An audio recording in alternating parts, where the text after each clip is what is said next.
Hi there.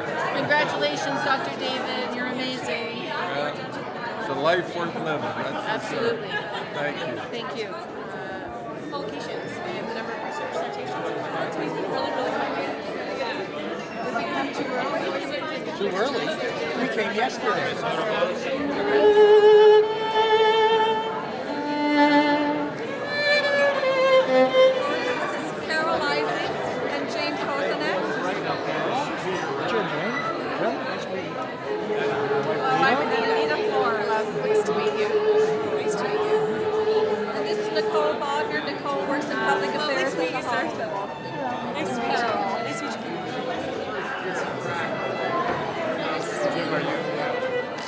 Fabulous. Thank you so much.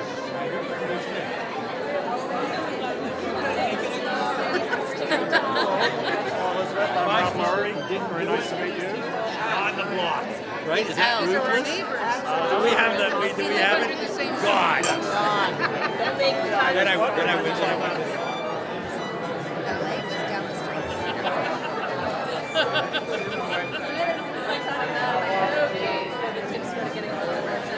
Jack, how are you? Good to see you. Jack, how's everything? Nice to meet you. I always wondered, where is that expression? I have Dogs ate, well, dogs for 4 years. That's fantastic.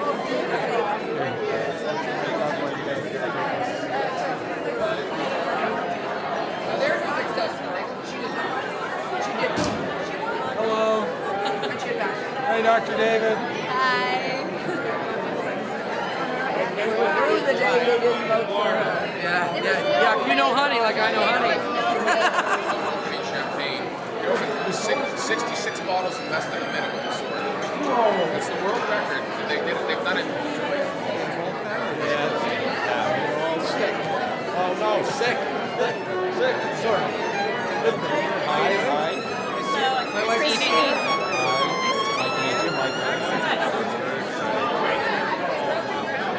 No, you know.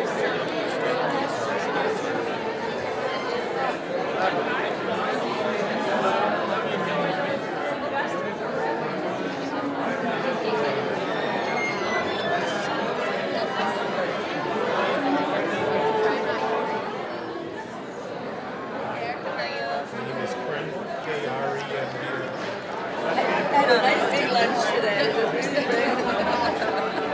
Nice to see you. Thank you.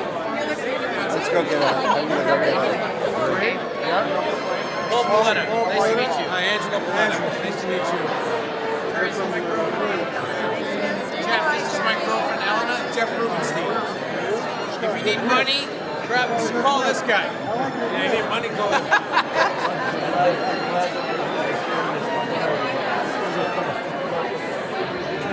That's a very,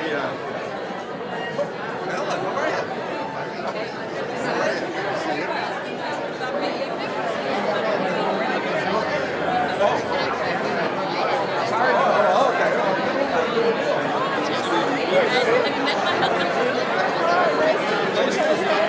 So now I know why you wanted to wear this. Yes. Now I know.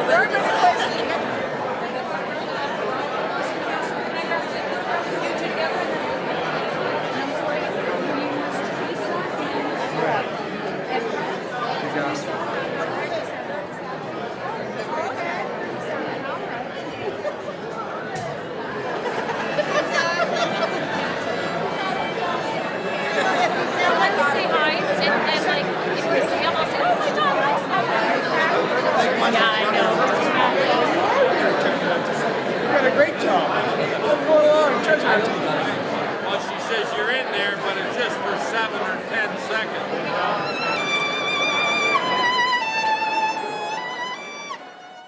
And it's absolutely my pleasure to welcome you here tonight to celebrate a life less ordinary, a tribute to Dr. Tirone David.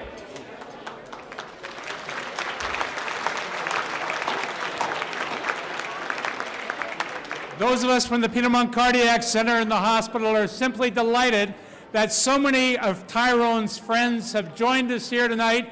It's going to be an absolutely scintillating evening, And my first duty is to introduce you to your Master of Ceremonies, the Master of the Canadian News, CTV's anchorman, Mr. Lloyd Robertson.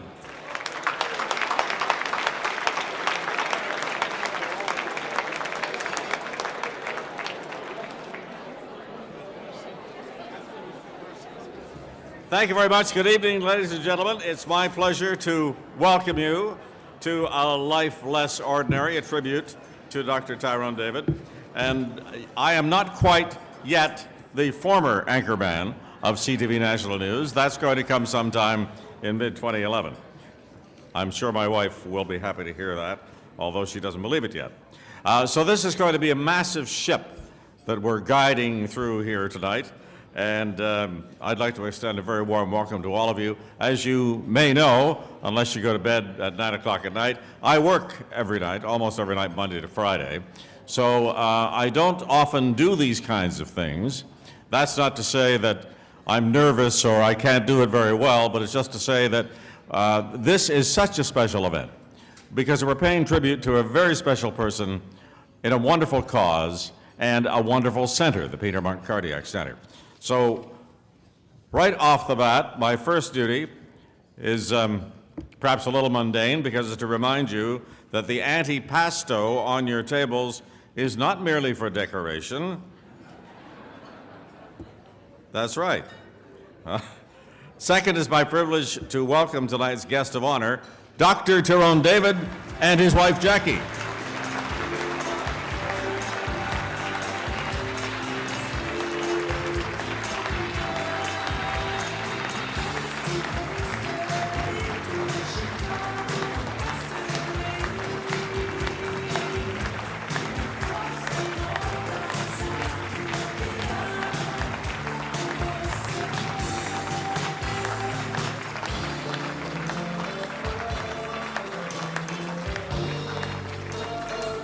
Don't sit down yet, everybody. Don't sit down yet. Pick up your glasses because we are going to raise them for a toast to Dr. Tirone David and his life less ordinary, sir. Hear, hear. Also, a person who has produced me for years, you can sit down now. A person who has produced me for years and years, Pamela Wallen, when the producer over on this side was telling me that I have something to say regarding the centerpieces, Pam said, do it this way. And it struck me, she had a great idea. The centerpieces on your table, one of you, or a couple of course, can take those home. And what Pam suggested is that it should be the person with the birthday nearest Dr. David, whoever that might be at your table. And of course, his birthday is today.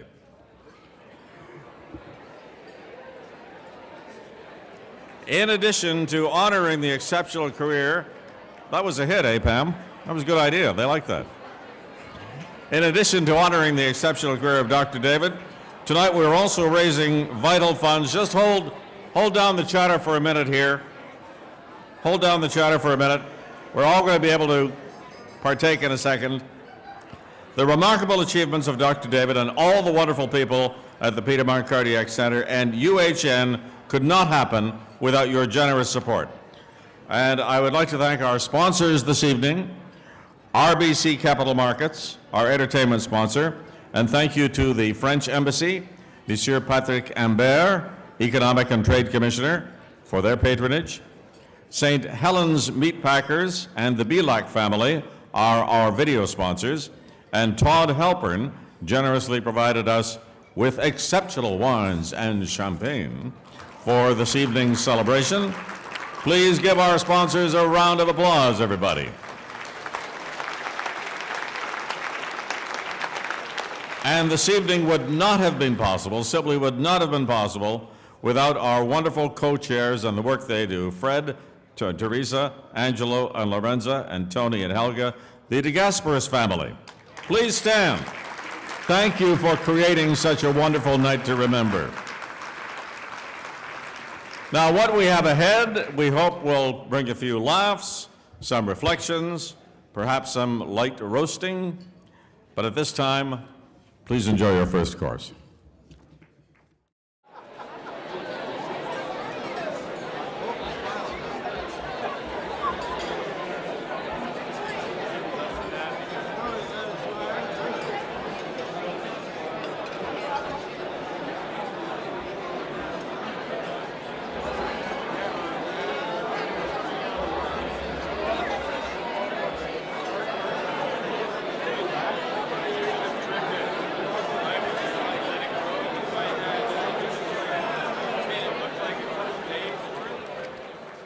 Up next, we have a video tribute to Dr. David. In the theme of the evening, the video showcases the talents of this man, as seen by his colleagues, his friends, and of course, grateful patients. And I understand it was very difficult to make, because how do you sum up a life less ordinary in just 10 minutes? But that was the challenge, and here it is. So please turn your attention to the screens around you.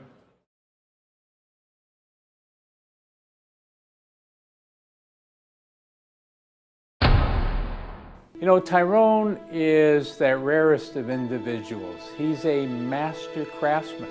Tirone looked after me as though I were his own baby. I and everybody else who works with him try to emulate him in every way we can. The mixture of humility with nobility is probably unmatched in too many other human beings.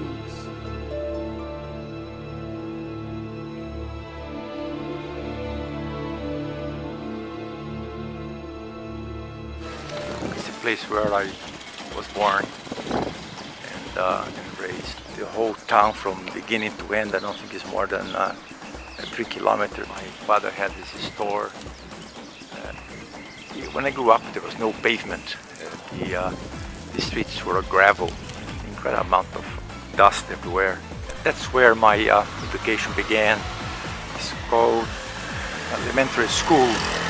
It's very small, it has only about 10 or 12 classrooms.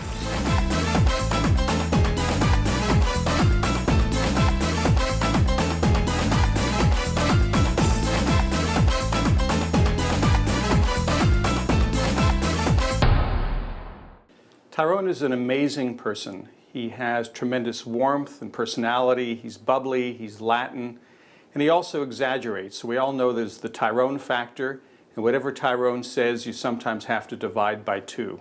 I'd say Tirone, you know, he has a bit of drama to him, right?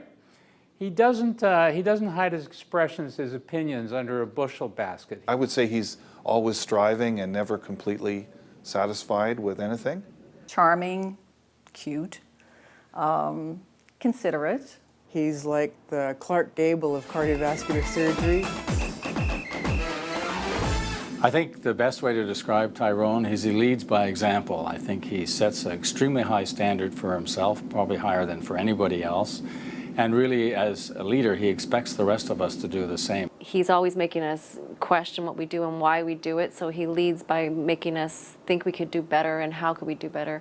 Tyrone is, I think, the consummate teacher. He is so skilled at describing what he's doing while he's doing it that everybody is on the same page. He's a book. A book doesn't talk to you unless you open it up and ask the questions. So if you don't ask questions, he assumes you know what you're talking about. But if you ask a question, he'll open his whole textbook towards you.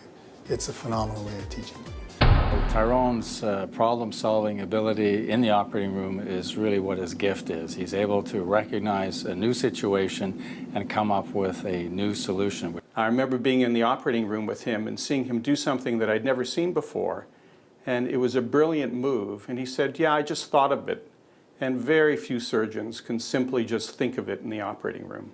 He thinks in 3D, which is a skill that not many cardiac surgeons have. He's able to look at a heart and reconstruct it 3-dimensionally instead of just opening it and fixing it. I think the satisfaction professionally from him comes from the ability to do things that very few other people in the world can do.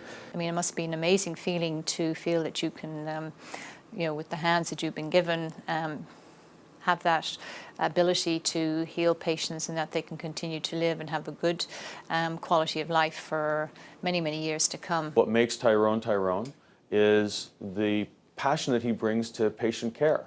He operated on the patient.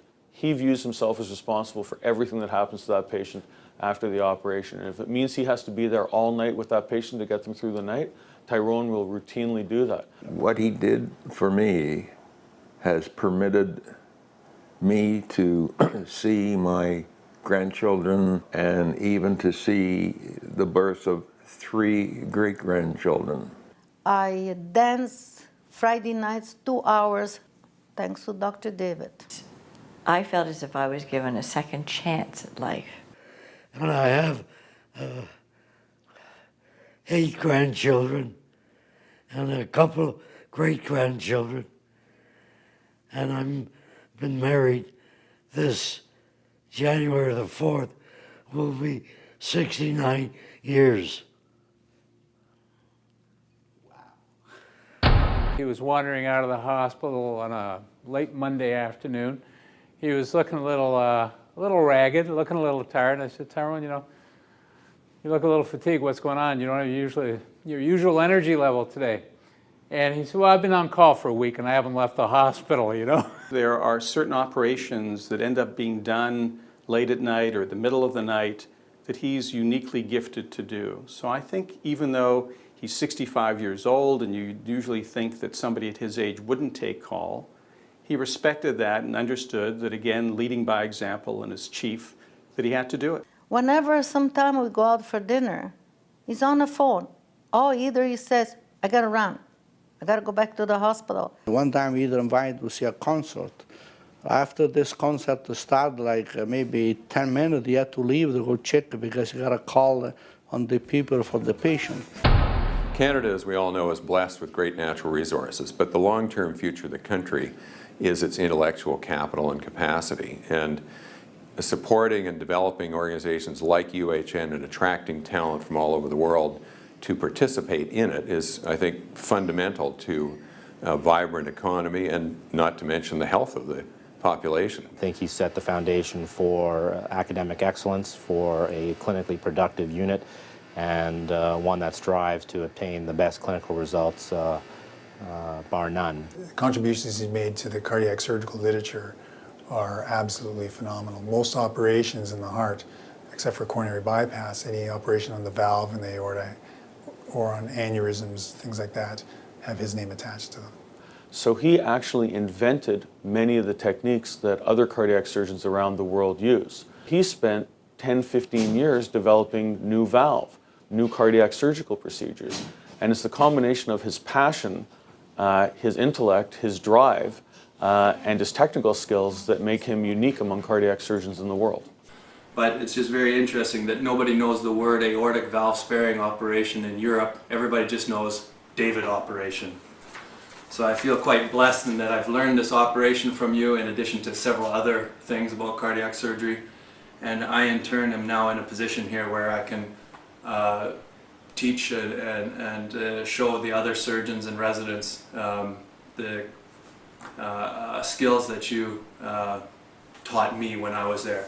I think we'll be remembered at the Peter Munk Cardiac Centre, the Toronto General Hospital, as the place that Tyrone built. Very few professions are quite as white and black or black and white in the measurement of their performance. You know, whether I sell another 1,000 ounces of gold or don't, or whether I get 1240 or 1120, ain't gonna make people's life fundamentally different. So I can go home and go to bed saying that, hey, because of my excellence, because of my expertise, because of my knowledge, because of my commitment, I saved 10 people's lives. Is there any achievement in the human range of activity that could be more noble? I can only offer Tyrone my undying thanks. Dr. David, you give me a new life. I want to thank you very much. I would like to take this opportunity to express my deepest gratitude to Dr. David for giving me an extended lease on life. I just want to thank you. I know I've said this to you before, but we owe you just so very, very much. It's just priceless, the gift that you've given me. I would say thank you, Tyrone. It's a great ride, and he's mentored me. He's taught me so many things. He doesn't even know he has. Thank you, Dr. David, for inspiring us all to be the best that we can be. I just like to say, Dr. David, it's been a pleasure and an honor to be part of your team and work with you. It's been wonderful. Thank you! You've had a profound influence on me, and I have to thank you very, very much for that. You've helped to shape me as a person and as a cardiac surgeon, and I'll never forget that. Thank you. As you can see, you've had a worldwide international influence on cardiac surgery and on patients around the world. And as myself and other surgeons that have learned the techniques from you go around teaching other people these techniques, this is a legacy that will continue to grow and is something that you should be very proud of, and I hope that you celebrate tonight for your special evening. I hope he never retires. He's a godsend to many people and an inspiration, I'm sure.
Our next presenter has been very busy since she left television, and I had the pleasure of working with her many years. She's a wonderful person. I have all sorts of stories I could tell you about Pamela Wallin, but I've promised I'll stick to the script, so I will. She is chair of the Senate's National Security and Defense Committees, serves on both the Veterans Affairs Subcommittee and the Special Committee on Anti-Terrorism, and she is also a member of the Senate's Foreign Affairs and International Trade Committee. A busy senator, ladies and gentlemen, a busy senator. Pamela is also an officer of the Order of Canada, Canada's highest civilian honor. She has 14 honorary doctorates, and among many other honors, has been named to the Canadian Broadcasting Hall of Fame. She received a National Visionary Award in Canada and was twice recognized by Queen Elizabeth for her public service and achievements. And perhaps the highest honor of all for Pamela runs through the center of her hometown in Wadena, Saskatchewan, and it's called Pamela Wallin Drive.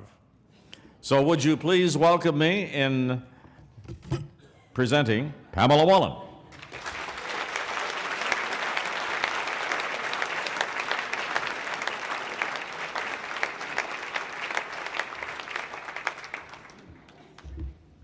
Old habits die hard. We just, if we're in the same room, we just have to work together. We thought we might break into election coverage or a constitutional meeting tonight, but we won't.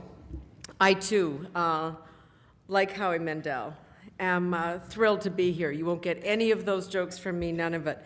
But it truly is, I think, an honor for all of us to be in this room tonight with this opportunity to celebrate a human being, a man who has done incredible things for many of us personally, but for society at large. I want to thank Lloyd for stepping up here tonight and being the master of ceremonies. Lloyd is a very good friend. He has also been a mentor to me, so I appreciate this. He's North America's longest reigning anchorman, ladies and gentlemen. He began his career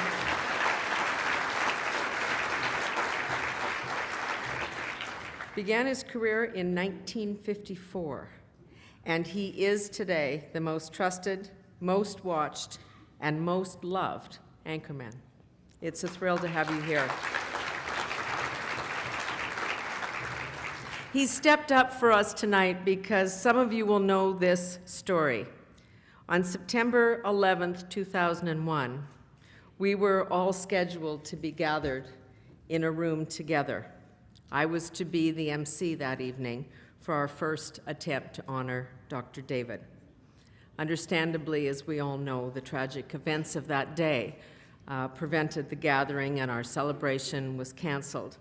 So I do feel privileged, but a little nervous too. I think we've all been feeling it for the last few days.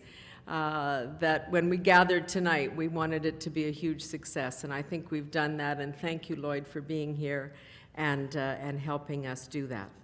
So I'm here tonight in a slightly different role, a bit of roast and toastmaster, I think is the best way to put it. So let me begin with the first toast that we have tonight.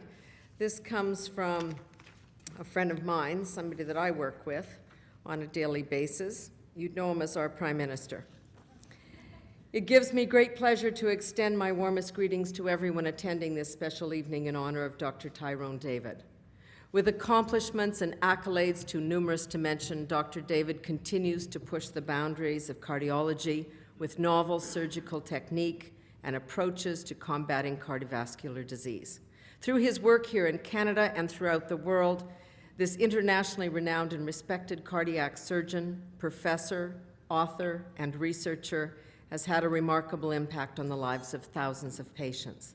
I would like to join with all of you tonight in paying tribute to Dr. David for his lifelong contributions and commitment to cardiovascular research and care. You may take great pride in knowing that your attendance at this evening supports the Peter Munk Cardiac Centre, one of the largest programs of its kind in North America, which brings together a skilled and compassionate group of professionals who are dedicated to delivering the highest quality care and support to patients and families. Please accept my best wishes for a most memorable evening and for every success in meeting your fundraising goals. Right Honourable Stephen Harper.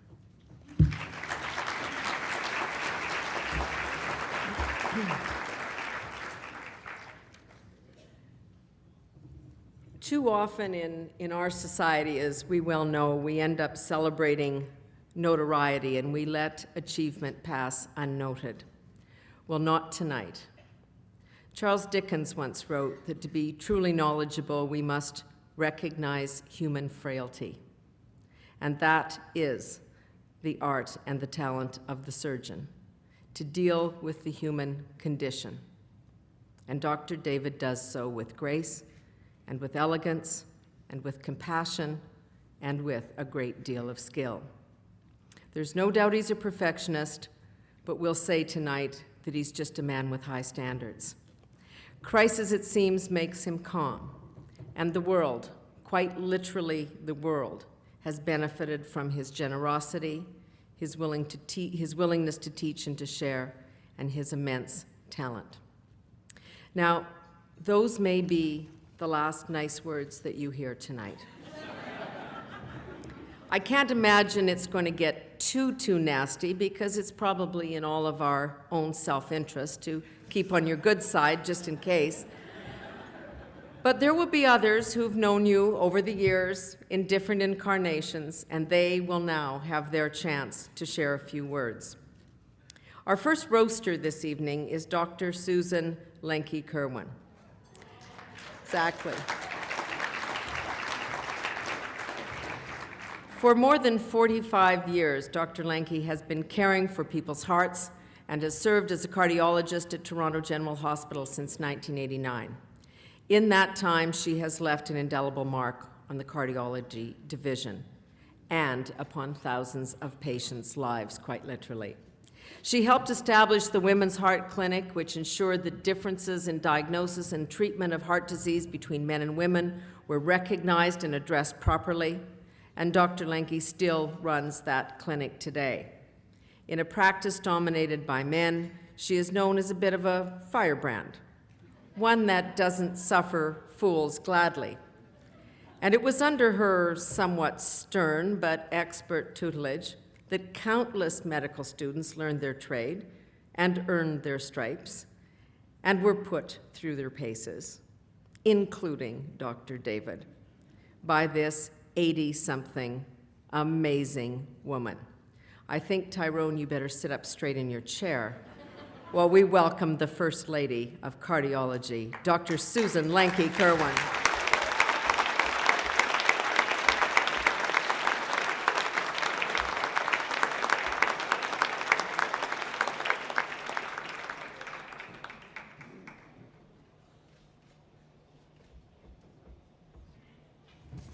Good evening to you all. Having listened to the accolades to Tyrone, I am reminded of the story of the funeral of the old Irishman, Mr. O'Toole, of some fame and reputation. While lying in state at St. Patrick's Cathedral, the eulogies flowed until his widow, sitting in the front pew, suddenly exclaimed in a loud voice, "Patrick, my son, go and see who is lying in that coffin. It cannot be your pa they are talking about." So it's up to me to introduce you the real Tirone David.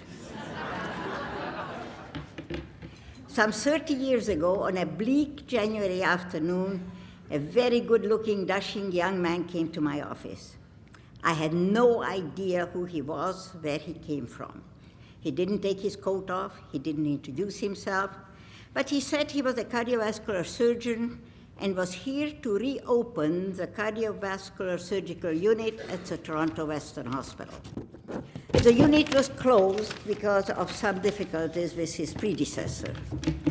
He looked me square in the eye and said to me, "Are you going to be as mean to me as you were to him?"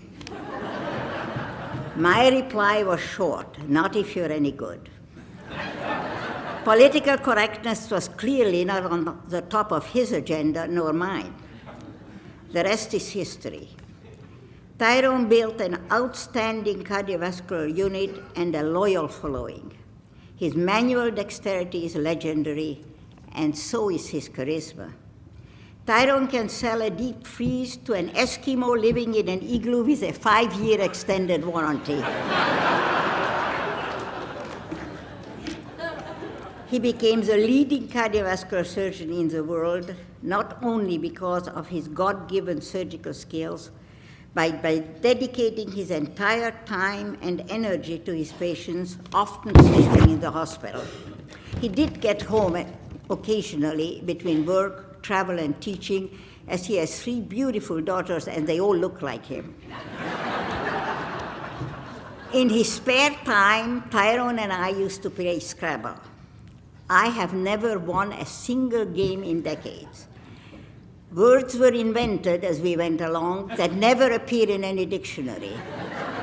Just as Tyrone invents new operations in the operating room and undoubtedly saves countless lives. The fellows and residents call these long operations UFO, unidentified operations, and I leave the F word to your imagination. The other special gifts that I have to mention is the Tyrone factor. Like pi, 3.141593, it's infinite and constant. The only thing you need to figure out, whether you multiply or divide by it, to get to the bottom of any story, Tolem will tell you. Among the multitude of honors that Tyrone has received, as well as all the accolades over the years, his favorite is the Melanie Munk Chair in Cardiovascular Surgery. I often wondered what will happen to the chair when Tyrone leaves. Well, I'm sure he will never give it up. He will take the chair home with him and keep it to follow his dreams. Tyrone will love you as you are and don't change. You have enriched our lives as you have the lives of all your patients. Many happy returns and all the best.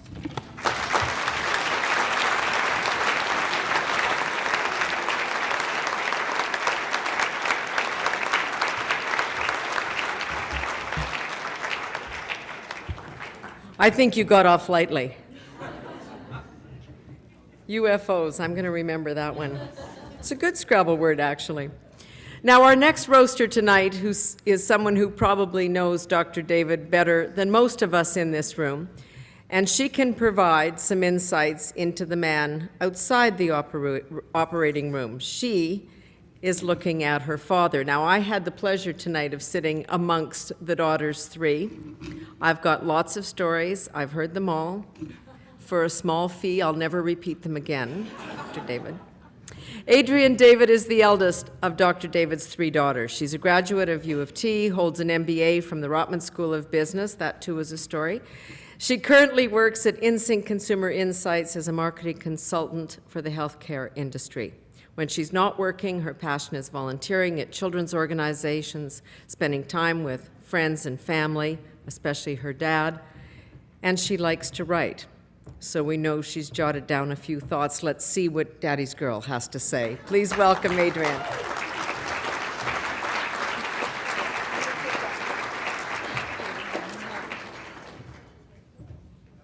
Thank you so much. Ms. Wallen. This is tilted, so I have to leave my glass down. So as the kind introduction said, I am Adrienne, the eldest of Tyrone's 3 daughters. And when Carolyn, Kristen, and I drew straws as to who was going to speak tonight, I was the lucky winner. But honestly, when I was asked if I would get up this evening, I didn't hesitate for a second. In fact, when Linda told me that this was to be a 2-minute roast and toast, I felt like a kid on Christmas morning. I'm sorry, I get to get up here and roast my father? Like I have permission to tell stories about him in public. Linda, 2 minutes isn't enough. But seriously, I sat down and started to think, what could I possibly say about my father to roast him? He's perfect. Just ask him, he'll tell you.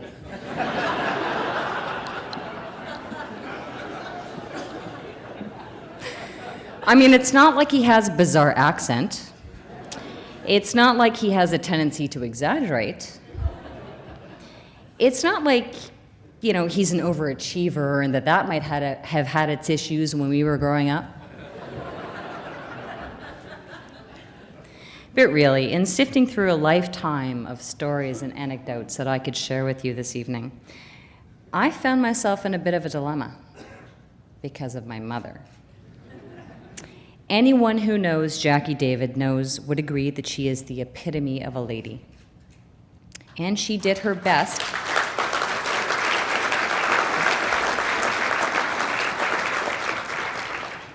And she did her best to raise us as such. My conscience has her voice. So obviously, most of what I wrote down had to be crossed out. For example, I could not tell you about how my father used to like dressing up in Mom's clothes to entertain us. That would be inappropriate.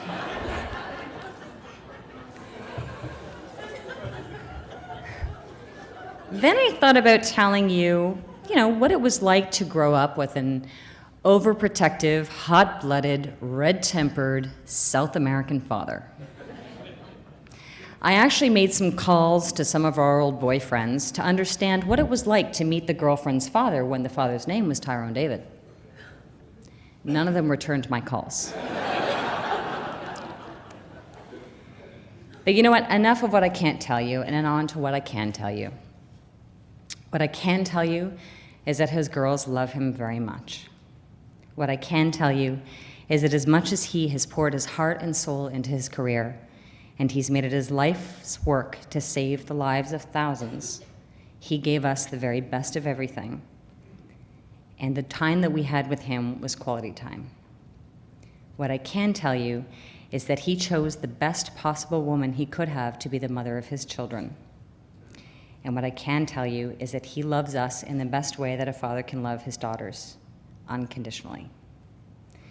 So, please join me and my sisters in raising a glass to both my father and to my mother for being the incredible woman behind the man of the evening tonight. To you both.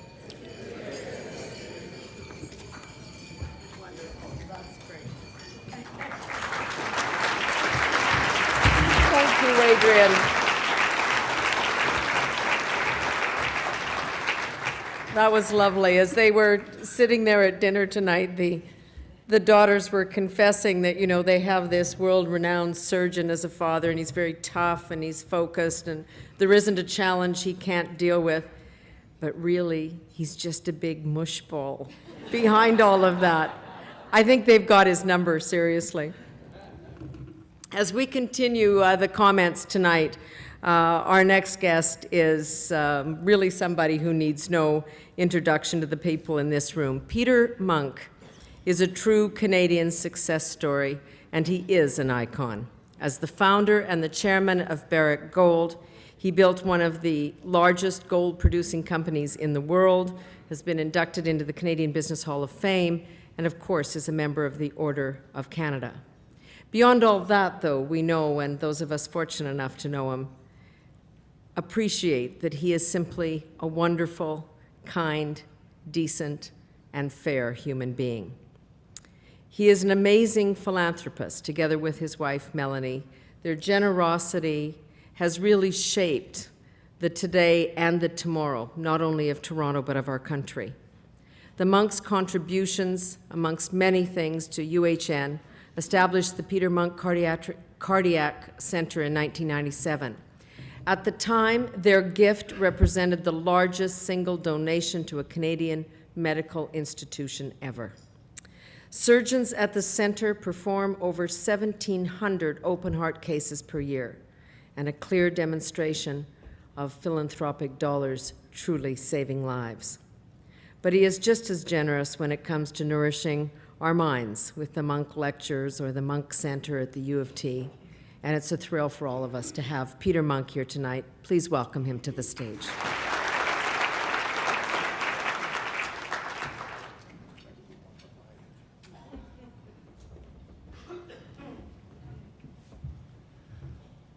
Well, Adrian, you stole my speech. Where are you? I was asked to say a few words and roast your dad, which I did not want to do. You got to pick your gig. You got to know what you're doing well. Look at this guy, Mendel. He knows how to do it. Roasting is not my bit. So I said, listen, I appear on the TV, I do my video, but leave me out of the balance. But nevertheless, here I am, and how could I say no to Tirone?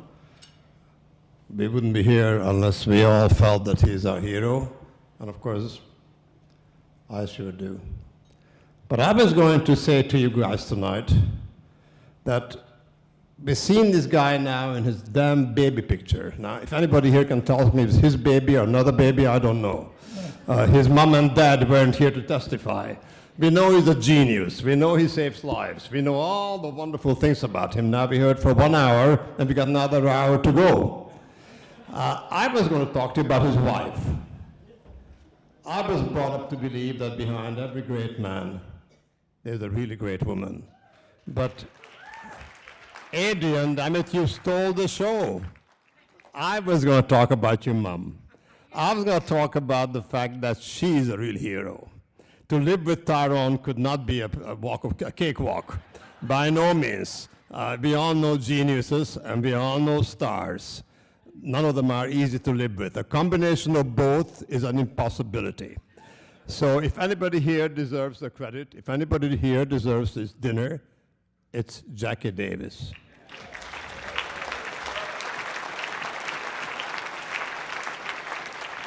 Let me also tell you a little secret.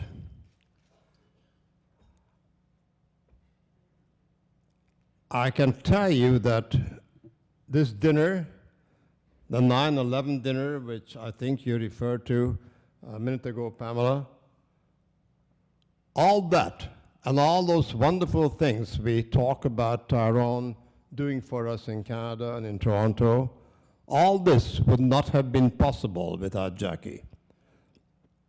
Tirone was about to leave us, and there's only one reason he stayed behind, and that was because Jackie, who doesn't even come from Toronto, stopped him from going to Cleveland. Am I right?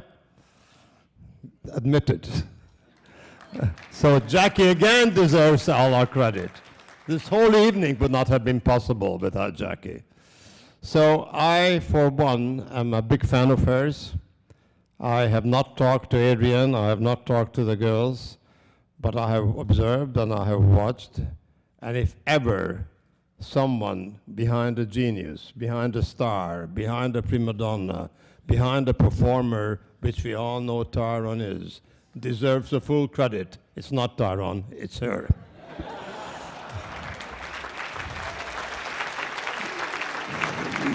No one gives dinners for her. No, I haven't seen an event with 5,000 people lining up to pay thousands of dollars.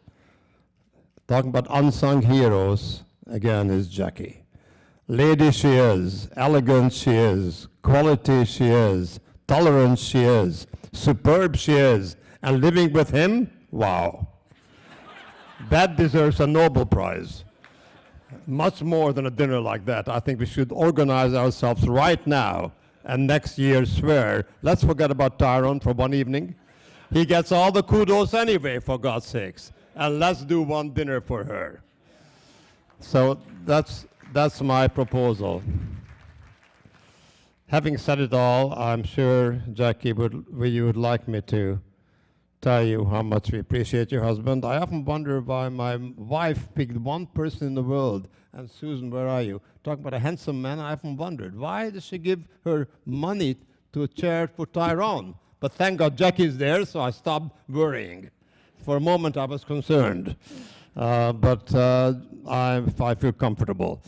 So Tirone, you're our family honoree. You are a star.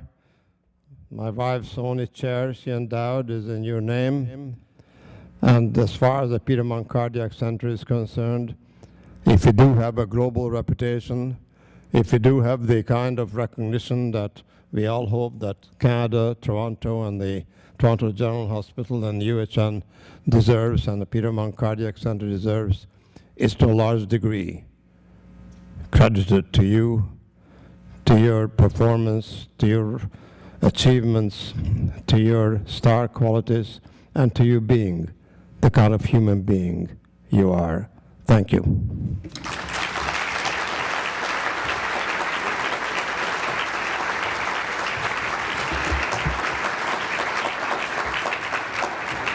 Thank you very much, Peter. And to both Jackie and Melanie, you know the old saying, behind every successful man stands a surprised woman. Thank you for all that you do to make this happen. Took a minute there, didn't it? Yeah. I'd now like to introduce our next speaker. You've seen him on the video very briefly. Dr. Vivek Rao is a cardiovascular surgeon at Toronto General Hospital, where he is the surgical director of the heart transplant program. In 2001, back at the time that we were to have this first dinner, at the age of 33, Dr. Rao became the youngest surgical appointee to the Division of Cardiac Surgery at the Toronto General Hospital. He currently holds the Alfredo and Teresa de Gasperis Chair in Heart Failure Surgery. Like many of the cardiac surgeons at the Peter Munk Cardiac Centre, Dr. Rao sharpened his scalpel under the watchful eye of Dr. Tirone David. You heard his words earlier. I understand that in addition to the hospital relationship, that these two have a budding rivalry during the summer golf tournament fundraisers. And unfortunately, to these two brilliant men, no one has had the heart to tell either of them that in the game of golf, the goal should be the lowest possible score. So we'll see whether the two of them can master that. Right now, please welcome Dr. Viv Rao for his comments.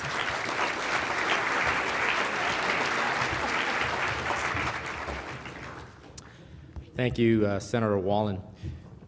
These days, whenever doctors get up and speak before an audience, we have to give a conflict of interest disclosure.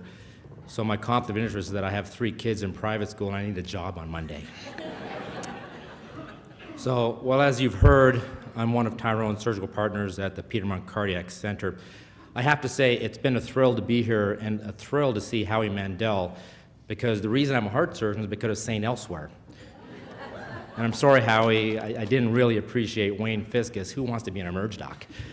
I'm here because I wanted to be the heart surgeon. I wanted to be Mark Craig. My first introduction to Tirone came from one of his early partners, Dr. Irv Lipton, who introduced me to this gentleman.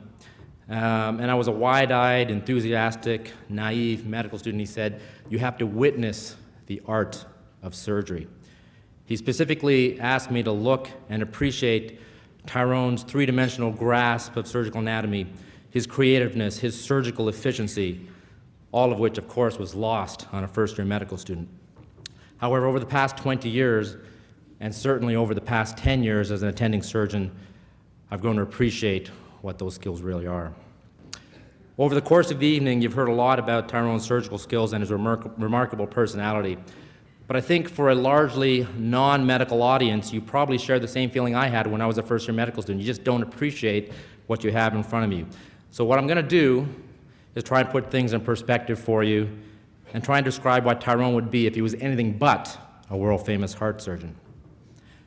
First of all, I have to comment upon his true gift. It's not his surgical ability. It really is his ability to convince his friends to donate money. That's why we're here tonight. Of course, when you have friends like the Monks and the De Gasperis family, it's a little easier. But Tyrone has literally raised millions of dollars over the years for our program. And even after adjusting for inflation, and perhaps more importantly, the Tyrone factor, he still is probably the most accomplished individual in the history of our country and our institution in raising money for our program. For that, we are grateful, and may the price of gold keep going up. Amen. As we all know, recently we had a very interesting mayoralty race here in Toronto, and we actually thought Tyrone was going to jump into this mayoralty race. I think if he was mayor, the first thing he would have done was build a tunnel between Forest Hill and the Toronto General Hospital so he can avoid all those speeding tickets. Officer, don't you know who I am? I am Tirone David. I have to go to my patient in the operating room. I don't know how many times he got away with that ticket. The second thing he would have done was appoint Dr. Chris Findell as his deputy mayor. For those of you who don't know Chris, he's been Tyrone's longest-serving partner, maybe secondary to Jackie, who first joined him at the Toronto Western Hospital along with Irv Lipton. Chris is an accomplished and talented surgeon in his own right, so imagine my surprise when Chris told me that the first words of wisdom that he heard from Tyrone was, "Chris, I've watched you operate. There is no shame in being a general surgeon."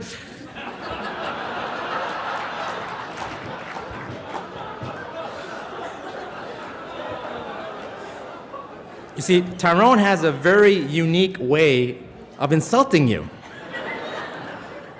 He actually makes you think that he's complimented you, and then when you go home and you think about it for a couple hours, that wasn't a compliment, that was an insult.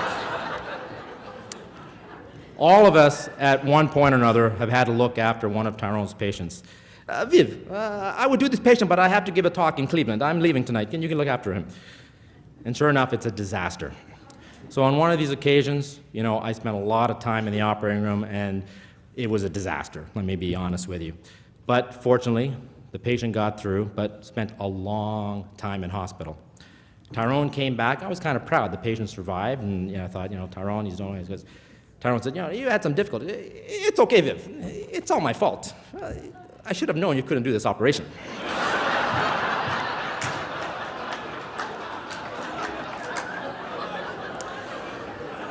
Believe me, it's happened to all of us. Let me tell you the real reason Tyrone is a heart surgeon. It's because of the control he desires. Nowhere else in the world, in any other line of work, can he have such a firm grip on every minor detail. He controls his operating room like Zubin Mehta conducts the New York Philharmonic. Everything from putting the patient to sleep, organizing the instruments off the operating room table, and doing the surgery all by himself. If you slow down, watch out, he's going to take out from you. There are some classic lines in the operating room that will forever be attributed to Tyrone, and we keep on repeating them over and over again. They're subtle, but nonetheless indicative of his personality. It is unfortunate, but I will need your help for a moment longer.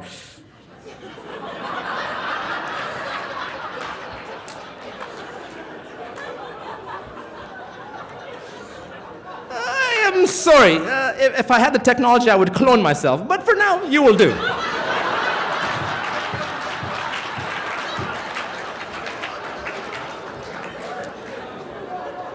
It's this complete control in the operating room that he can't reproduce anywhere else in his life. We all know that at home he lives with 4 beautiful women, and living with 4 women myself, I know we have no control.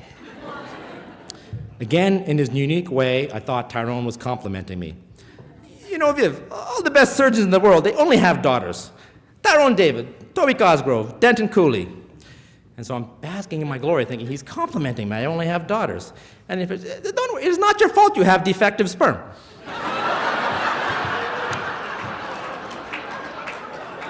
Now, Tyrone, over the years, I've met your daughters. I know my daughters. We do not have defective sperm. That's for you, Adrian. Okay. Now, I know there are a lot of lawyers in the room tonight. Can you imagine Tyrone as a litigation lawyer? A very high-profile murder case, eyewitness accounts, DNA evidence, definitive motive, all working against him. The odds of a successful defense, very, very slim. Then there's Tyrone, arms flailing around, begging to the judge, "Your Honor, do you not know who I am? I am Tirone David. I am not an average lawyer. How can you possibly believe the evidence?" And after he wins the case, and you know he'll win no matter how slow the odds, he'll walk over to his opponent, look him in the eye, and say, "You know, there is no shame in family law."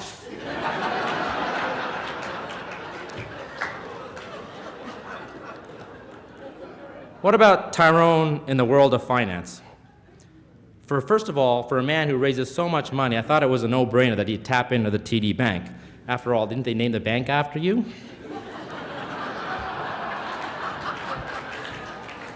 But Royal Bank is our patron, so I have to be careful. Now, you may not believe me, but Tyrone is actually very financially astute. He left Brazil just before the economy collapsed from the Latin debt crisis. He then moved to train in Cleveland, but he sensed something and he left there just before the devastating recession of 81-82.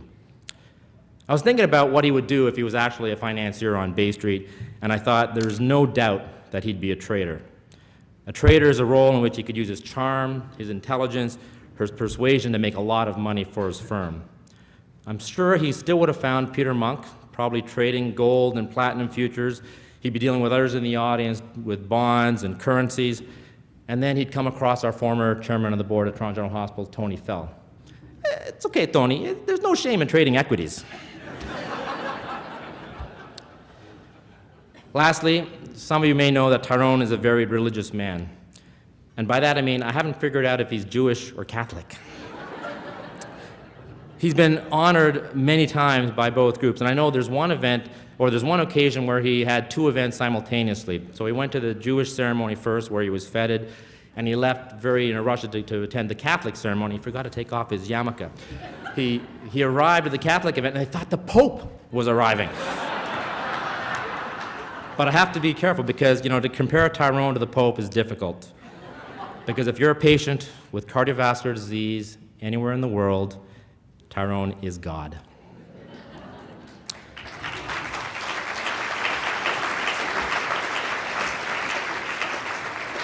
Tyrone, I hope this celebration doesn't mean you're leaving us, because with your track record, face it, our economy can't handle it.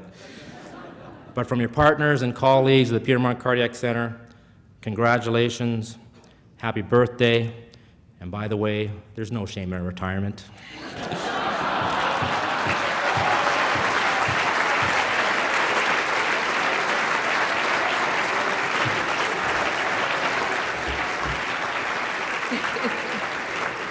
He told you he's got kids to raise, you know? You just might have to move along there, but that's going to be hard with the control freak.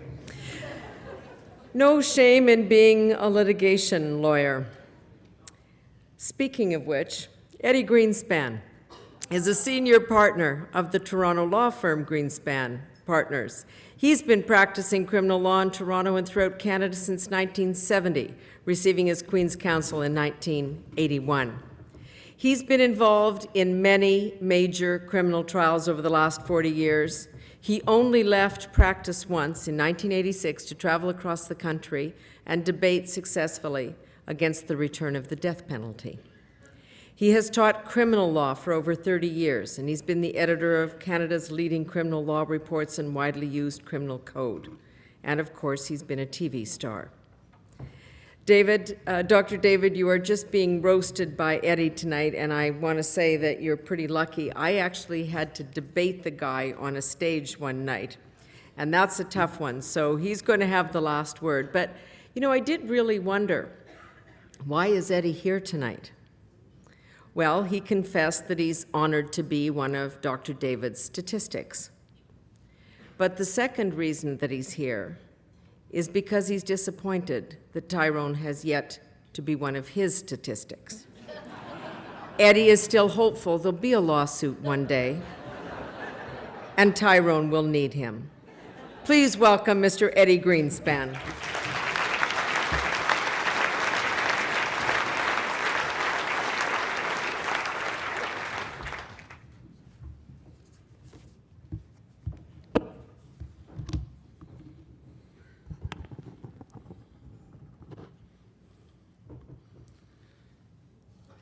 Several years ago, Dr. Bernie Gossovich said, "Eddie, you've got to have bypass surgery. I'm sending you to Dr. David." I said, "Dr. David what?" He said, "Dr. David." I said, "Well, what's his last name?" He said, "What?" I said, "You mean he doesn't have a last name?" He said, "No, it's Tirone David." I said, "He's got 2 first names and no last name?" And then I thought the only other person I know who doesn't have a last name is God. And so I went to see him. I said, "How come you don't have a last name?" He said, "God doesn't have a last name."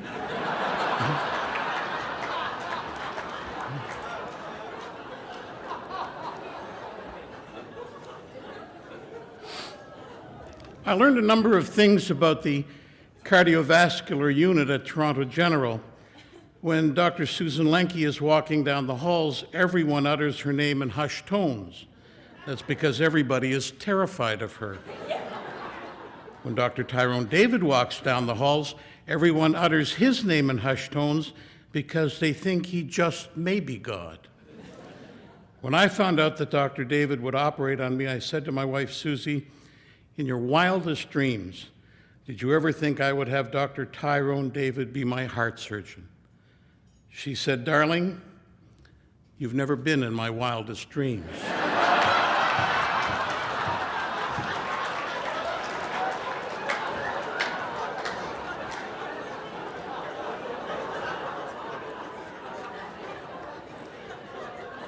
I only wish that were a joke.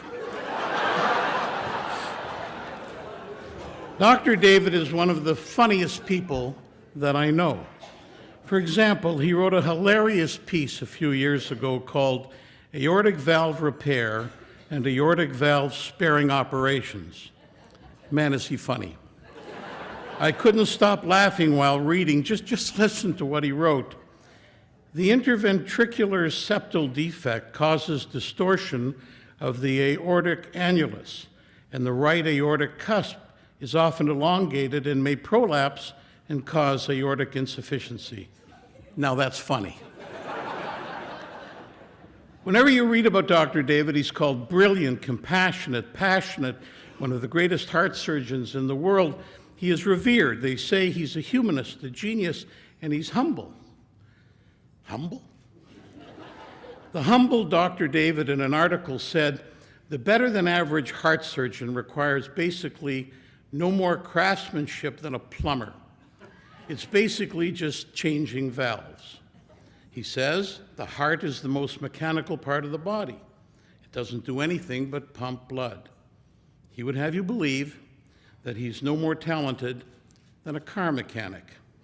Well, I want to tell you the truth about our Dr. Humble. One day he was getting his car fixed.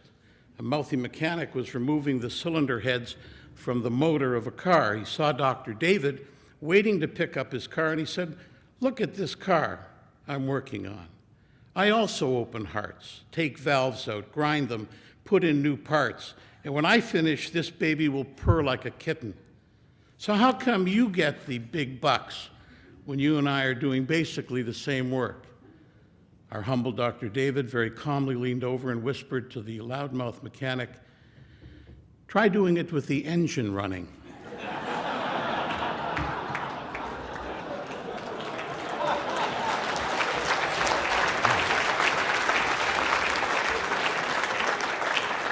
He doesn't think that he's God's gift to medicine.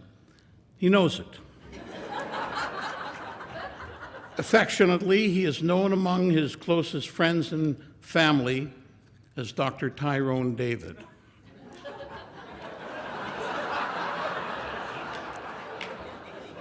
Let me tell you this about our humble Dr. David. I found out fairly quickly that he doesn't just take anybody as a patient. The first thing you have to do when you go into Dr. David's office is fill out his questionnaire. The first question is, one, do you own your own home?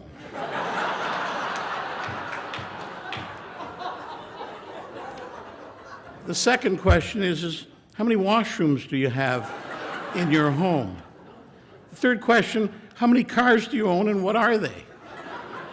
And the last question is, please list your travel itinerary for the last 5 years, including hotels you've stayed at and restaurants that you've eaten at. Now that the operation is done, Dr. David, it's time for me to come clean. I lied on the questionnaire. We don't own, we rent.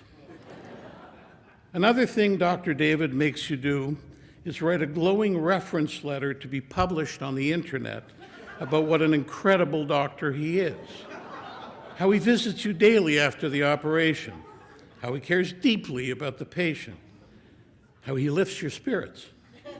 And the letter has to be written before the surgery.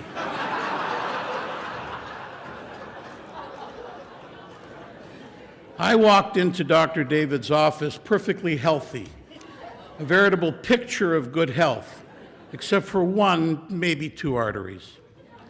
Thanks to Dr. David's creative genius, this cardiovascular surgeon extraordinaire took me under his care, and when I left the hospital, I left with diabetes, a pacemaker, a regime of pills that would choke a horse that I must take 4 times a day for the rest of my life. Now I have got to go to a pacemaker clinic twice a year. I have to go to a diabetes clinic once a month, and as a result of seeing Dr. David, I am now a patient of about half the doctors in this room.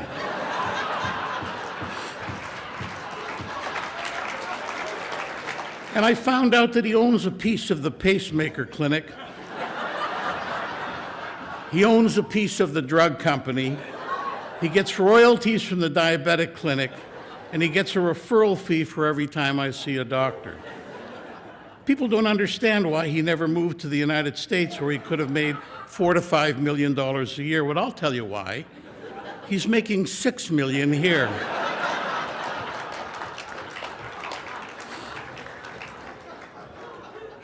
Dr. David says that his patients' families invariably ask him to do everything possible to keep their loved ones alive. My wife never asked him that.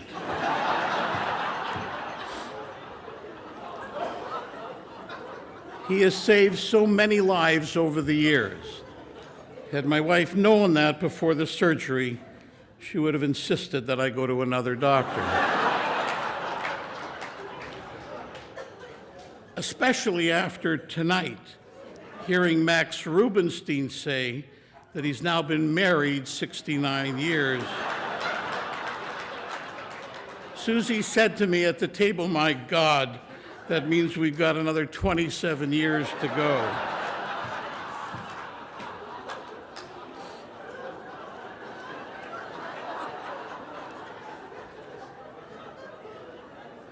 Let me end by saying that Tirone David is the best heart surgeon in the world. I am only saying this because I just may need him again. Thank you.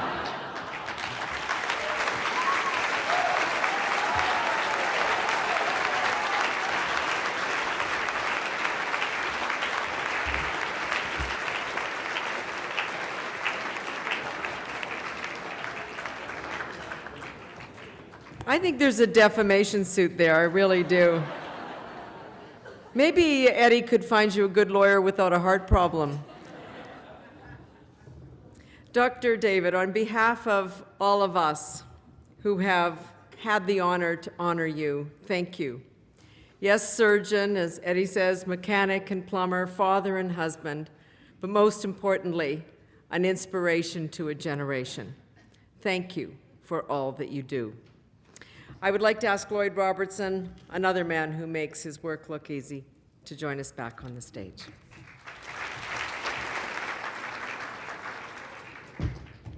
Nicely done, Senator Pamela Wallin, the Honorable Senator Pamela Wallin. Wow, all these comedians tonight, eh? Howie Mandel, Eddie Greenspan, Dr. Rao here. What a collection. And of course, Pamela, I remember her when she came into television from the newspaper business several years ago. And from the time she arrived, she was a star because she's smart, she's innovative, and she's a real wonderful human being, our Pam. And I'm proud to have been able to work with her many, many years. And she is, without question, one of the most inspiring Senate appointments we've ever had in this country, because she is really working at it and will continue to serve us in a way that we can be proud of for many years to come, I'm sure. Well, now, moving right along, as they say, it's now my pleasure to introduce Dr. Barry Rubin, Medical Director of the Peter Munk Cardiac Centre. Dr. Rubin.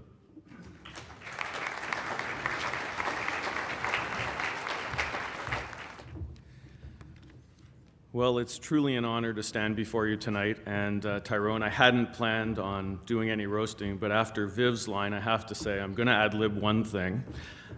There's one line that I'm aware of that many residents have been the recipient of. Thank God I wasn't one of them. So here goes my best Tyrone impression. If you cannot do, I can do.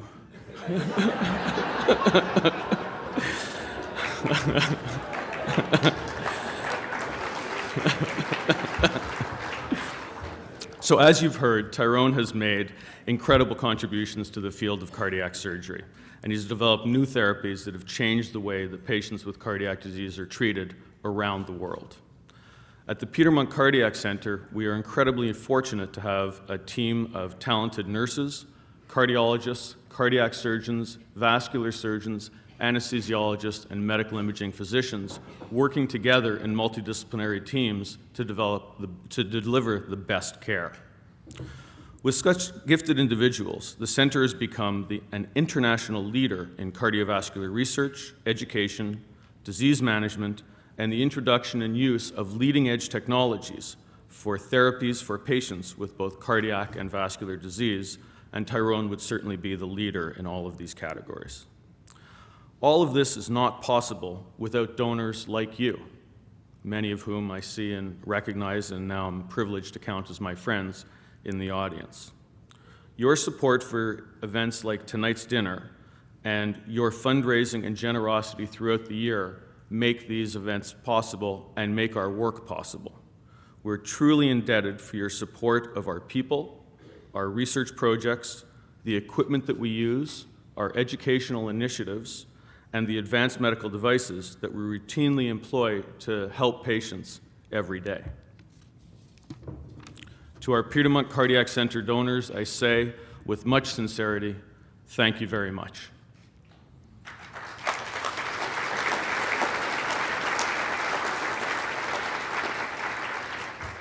So it is truly my pleasure to announce that the funds raised from tonight's tribute dinner for Tyrone have far surpassed our initial expectations. The net total raised for this evening is $3.2 million, all of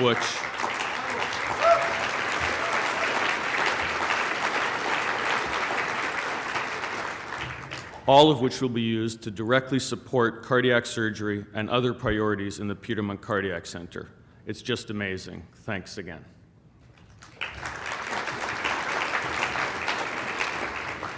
I also have the pleasure of making a surprise announcement tonight. A new friend of the Peter Munk Cardiac Centre, Mr. James Hosenek, has recently provided a $1 million donation to endow the new Hosenek Family Chair in Cardiac Surgery.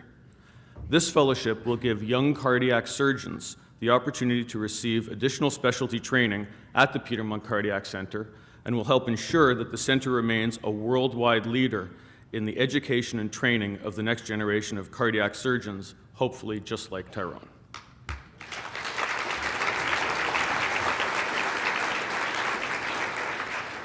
Mr. Hosenek, would you do us the honor of standing and being recognized, please?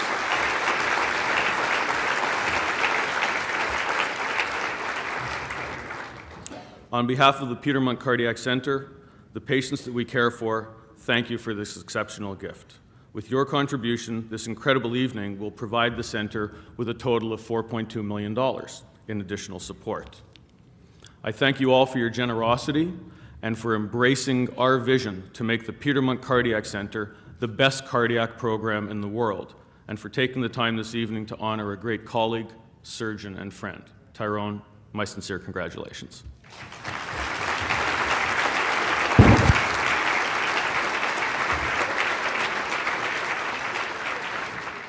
It's something special just for you. It's a birthday greeting from the Canadian Tenors. So would you look to the screens, please? Hey Tirone, here are the Canadian Tenors. We're sorry we can't be there for your 66th birthday. We're in Atlanta right now, but here's something from our heart. Happy birthday to you. Happy birthday to you. Happy birthday, dear Tirone. Happy birthday to you.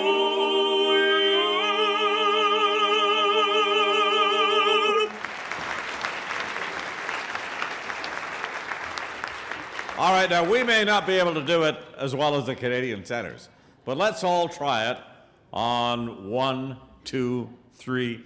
Happy birthday to you. Happy birthday to you. Happy birthday, Dr. David. Happy birthday to you.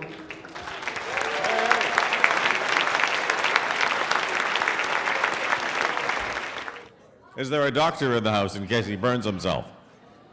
Oh, good. Good arteries. Oh.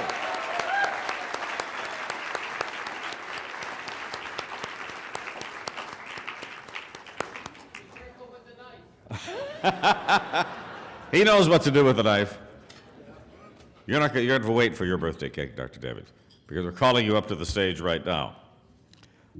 First of all, I just want to say a little bit about you, if we haven't learned enough already. We've learned a lot about you tonight, but just in case there are people wandering in off the street, Dr. David joined Toronto General Hospital in 1978 and later moved to Toronto Western Hospital, where he was appointed head of Division of Cardiovascular Surgery in 1980.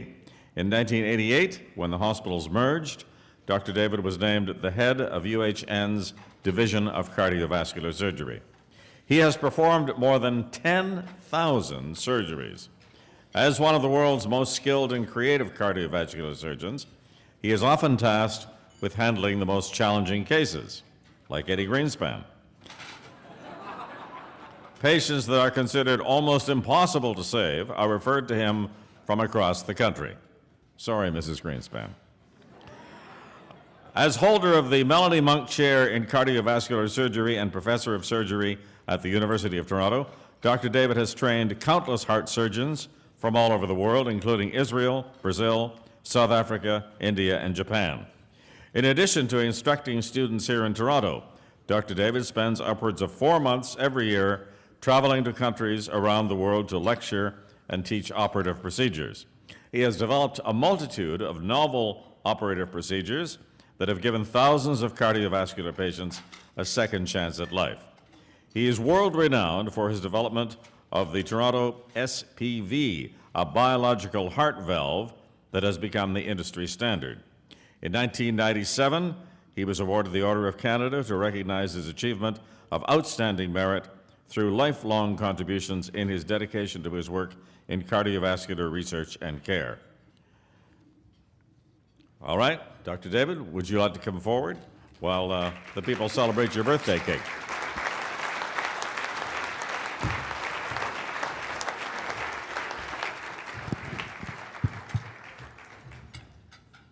my wife made me promise her that I would not stand up here and say whatever I want to say. I had to rehearse at home, and it's very difficult, and she's getting red already. It's very difficult because I have given over 1,000 lectures in the past 30 years. I never been able to follow what I wrote. But because I love her very much, I'm gonna try at least to follow the guidelines that I prepared at home. It starts like that.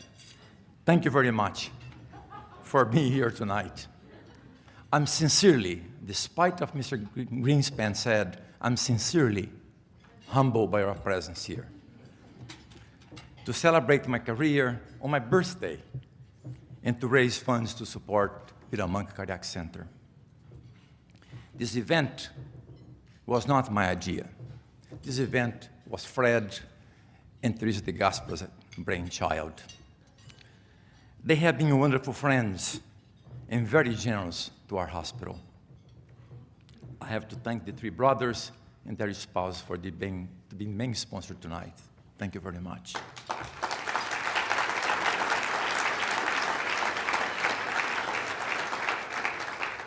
Mr. Robertson, I'm honored to have a Canadian broadcast legend as the MC in this event. Thank you so much.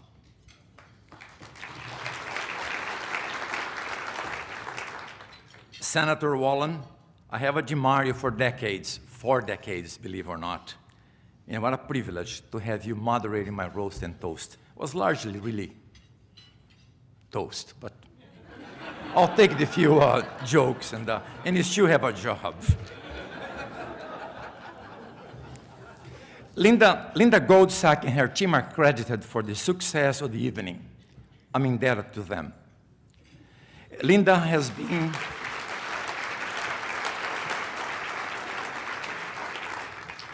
has been a most successful fundraiser, and we are very lucky to have her at Peter Munk Cardiac Centre. Thank you, Linda.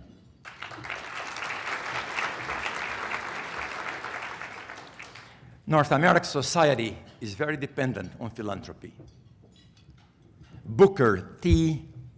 Washington, an American black who lived in the late 18th to early 19th century, was a writer and a community leader, wrote once, and I quote, "If you want to lift yourself up, lift up somebody else." I want to assure you that your donations will not be wasted. They'll be used to continue a pursuit to improve the care of patients afflicted with cardiovascular diseases. Thank you very much for your gifts. I have had a fulfilling and exciting professional life. Students frequently ask me how I did it. Was I lucky? I was born in Brazil to immigrant parents from very different backgrounds and cultures who broke the taboo from their times and got married in the name of love. I grew up in a small town where the roads were unpaved. There was no running water. We entertained ourselves by playing ball in the streets barefoot, fishing with bamboo rods, catching or killing quails with slingshots, and building water dams to have our swimming pool for hot days. How did a boy who ran around barefoot in a forsaken town in the bowels of Brazil become a heart surgeon? Was it destiny? The Arabic word maktub literally means it is written.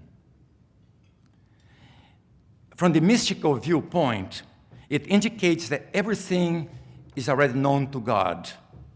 It signifies that destiny exists. It suggests that every time our lives come to a fork, the way we take, we do so because it is written in the books of heaven. Skeptics believe that everything happens at random. And when it comes to our future, it's entirely que sera, sera. yet others believe that overachievers are visionaries who are capable to seize opportunities that others are blind to. I don't know which explanation applies to me, but I have to tell you that I had a father who believed that education was the single most important factor in succeeding in life. He demanded nothing but the best grades at school and kept telling me repeatedly that I was investing in my future. To enter medical school, I had to compete with 1,800 candidates for a 100 position. I came in second. When I returned home for a family celebration, my father called me aside and said, "There is one guy there better than you." When I finished medical school, I gave him a gift with a handwritten note that read, "May you never develop in your mind the notion that education is complete and you know everything." That kind of parental guidance and pressure may explain the idiosyncrasy of my quest for perfection. I have been a very lucky man. I have spent 70 to 80 hours per week for 30 years practicing medicine, learning, researching, writing, and teaching the management of heart diseases. And I have done so with great joy and passion. I have never felt tired, bored, or lost enthusiasm for what I do. I am a living example of the Chinese philosopher Confucius' quote, "Choose a job you love, and you'll never have to work a day in your life." I have an inquiring mind, but also an overdeveloped sense of criticism, responsibility, and perfectionism. They have been both a blessing and a curse. A blessing because I have been able to develop new ways to treat patients with heart diseases and have played an important role in the way heart surgery is done today. A curse because it makes me insatiable, restless, difficult to interact with, and more demanding than what is reasonably expected from a leader. To those individuals who tolerate me, I apologize. And to those who support me, in spite of my character flaws, I'm forever grateful. Among my professional relationships, I have to acknowledge my present and past partners, my office staff, our cardiologists, our nurses, administrators, and benefactors at the Peter Munk Cardiac Centre. I'm happy that many of them are here, and especially Peter and Melanie Munk, the main reason why I remained in Canada.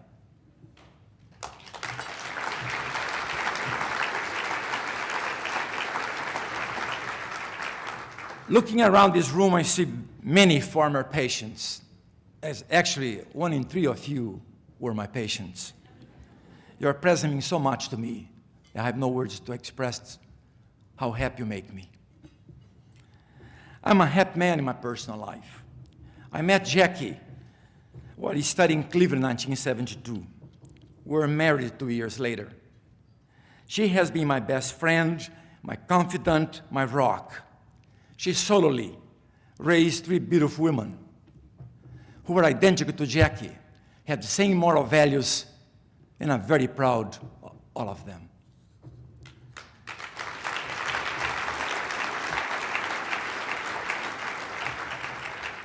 Jackie has been the backbone of my family, not me. Destiny, forge future, seize the opportunities. Whatever the reasons, I'm very happy with all important decisions I have made in my life. I'm happy I went to medical school because my father forced me to have come to North America to complete my medical education, to become a heart surgeon, to marry Jackie, to have 3 daughters, to choose Canada to be my home, and to work in a place that has allowed me to express my creativity. I'm a very lucky man, and I'm immensely grateful to all of you for recognizing my professional accomplishments. Thank you.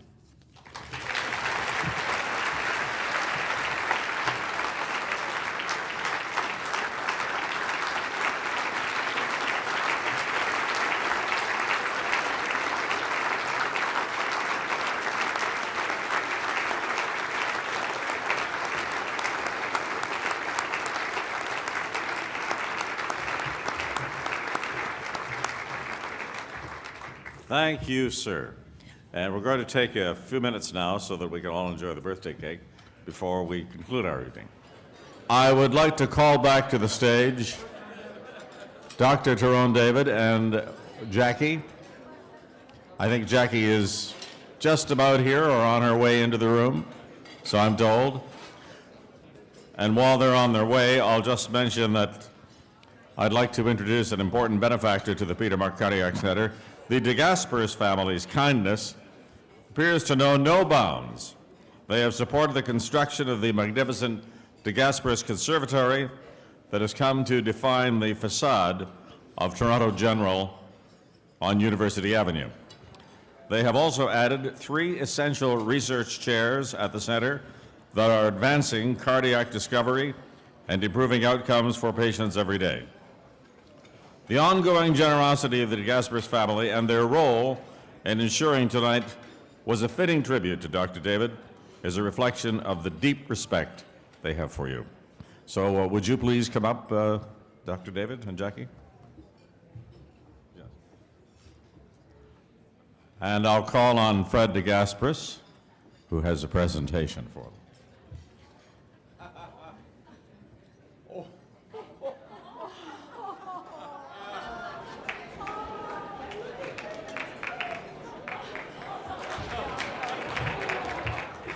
Every young man love a bike. So I had one, include 4 brothers and 2 sisters. So I know how much she'll appreciate this bike. It's a Mercedes.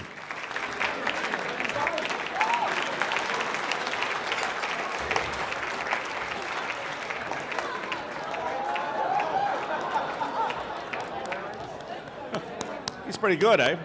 That's a Mercedes-Benz, did you notice? A Mercedes-Benz bike. Can you do better than that? Are they giving you a hint that maybe your arteries need a little pumping up?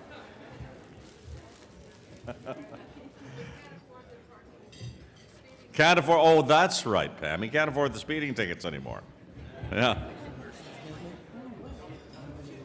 What's the matter? Won't this thing work? Is there a Mercedes dealer in the crowd?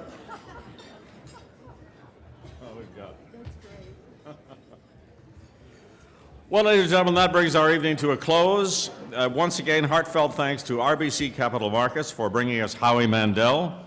Thank you to Howie Mandel for entertaining us all tonight.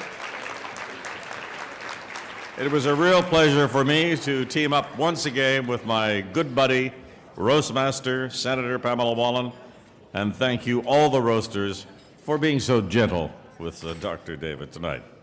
Thank you to everyone for attending to celebrate the storied career of Dr. David and supporting the Peter Munk Centre. And finally, thank you, Dr. David, for your tireless dedication to your work and the passion you bring to it every day. From everyone here tonight, you're in our hearts, both figuratively and literally. Thank you.